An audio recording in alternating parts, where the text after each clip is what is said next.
ഹരിശ്രീ ഗണപത നമഃ. ഞങ്ങൾ വന്ന കാര്യമൊക്കെ നല്ല ഭംഗിയായിട്ട് നടന്നു. അങ്ങനെ മൂകാംബിക അമ്പലത്തിൽ നിന്ന് ഞങ്ങൾ ഇന്ന് നേരെ നാട്ടിലേക്ക് തിരിക്കുകയാണ് കേട്ടോ. അതിന് മുമ്പേ അമ്പലത്തിലൊന്ന് കയറി തൊഴാമെന്ന് വിചാരിച്ചു. അങ്ങനെ തൊഴുത് കഴിഞ്ഞ് അമ്പലത്തിൽ കുറച്ച് സമയം സ്പെൻഡ് ചെയ്ത് കഴിഞ്ഞിട്ടാണ് കേട്ടോ ഞങ്ങൾ പിന്നെ ചായ കുടിക്കാൻ പോയിട്ടുള്ളത്. ലൈഫിൽ ഒരിക്കൽ പോലും ഞാനിവിടെ എത്തുമെന്ന് വിചാരിച്ചതല്ല. എന്തൊക്കെയാണെങ്കിലും എത്താൻ പറ്റിയതും അൻവീനെ അവിടെ നിന്ന് അരിയിൽ എഴുതിക്കാൻ പറ്റിയതും ഒക്കെ ഒരു ഭാഗ്യമായിട്ടാണ് കാണുന്നത്. ഈ ഭാഗ്യമൊക്കെ ആൾ പഠിപ്പിലും കാണിക്കുമോ എന്നുള്ളതൊന്നും എനിക്കറിയില്ല കേട്ടോ.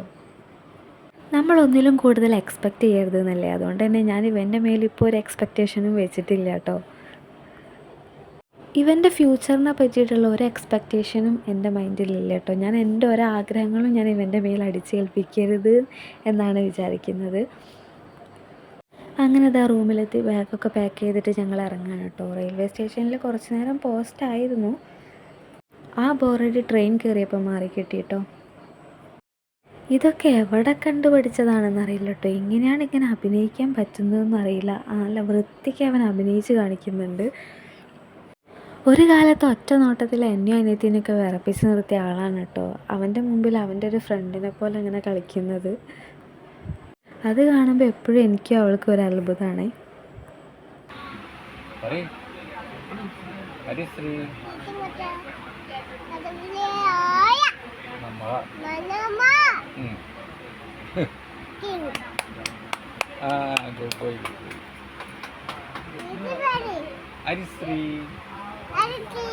ഗണപത നമഃ.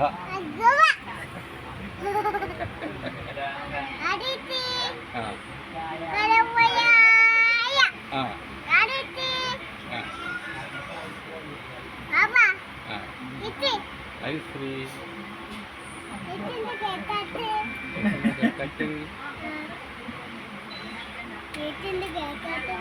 ഒന്നും കൂടെ പറഞ്ഞു